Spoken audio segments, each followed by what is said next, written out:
Hello, in this one we're going to be going over insecure Windows services and how they can be used to escalate your privileges. So really quick, what are the key areas for service exploitation? There is service permissions, unquoted service paths, registry permissions and scheduled tasks. So service permissions and registry permissions, they are different. So they have the same effect. So in the registry there'll be a key, let's say for instance your image path, which basically says where the service is to be run, and maybe service permissions. So can you change that path? You might be able to change the path through the service permissions, but you might not be able to access that registry location and vice versa, things like that. Unquoted service paths, this is a very good one to look out for. This is basically just a thing in Windows where how it looks for files, and quotes will change how Windows parses that. And scheduled tasks are always good ones to look out for.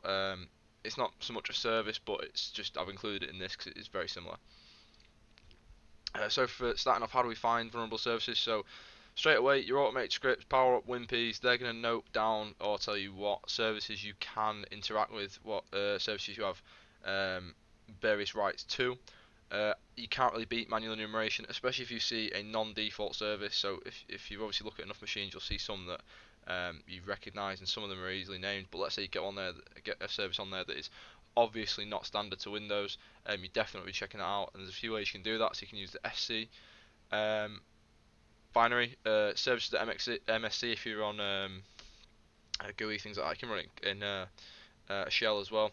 These will do the same thing. So SC basically allows you to interact with services, and it'll tell you service information. And services to MSC, this will just list, give you a big list of services. And then you can use the access check utility to check the service permissions. So for instance, access check, you could specify a username to see what rights another given user has on a certain service, to check and see if that's a way you want to want to move forward, or if you want to stick with this current user.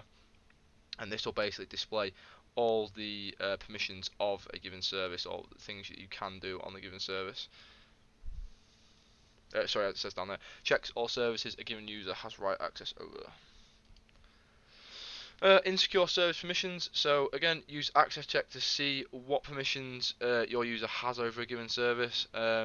Again, look them up. I'm not going to go over specifics in here, but if you don't know what they are, have a look. So, for instance, one that is going to be a big one that again you might not know off the bat.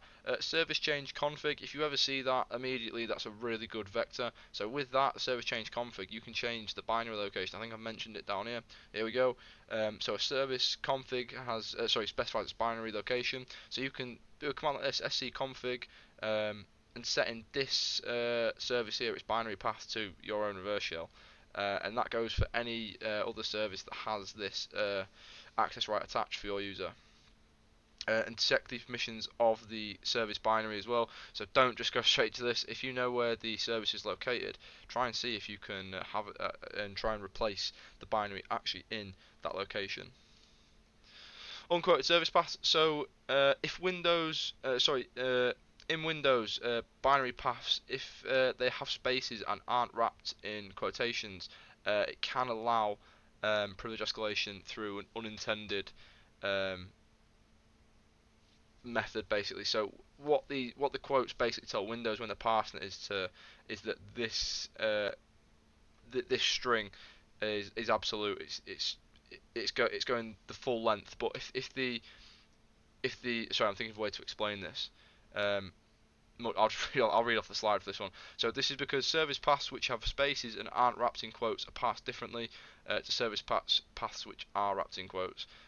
Much better than whatever I was just trying to say. So for instance, in this example, if this isn't if this was a binary path, it's not wrapped in quotes. How Windows would parse this, it would go to ctest.exe. So how we would exploit this is, if this was our service binary, instead of Windows looking in this folder here for the example, or inside this example folder, for either something called example.exe or another file in here that we may specify after example, it would go, because there's a space here, it would go straight to this and go, oh, let's look for a file called test or test.exe.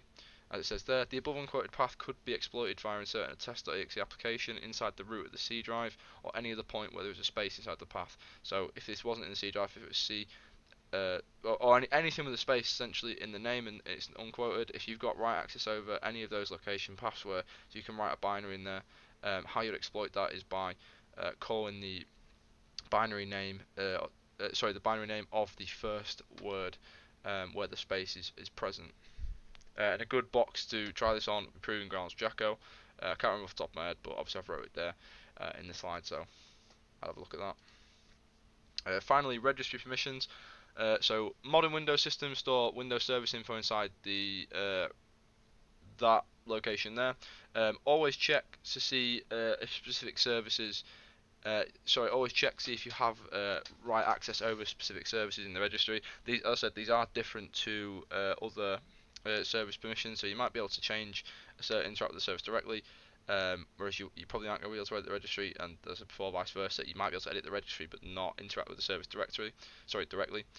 Check that through access check. Other tools as well do that. This is just a nice easy one that everyone knows.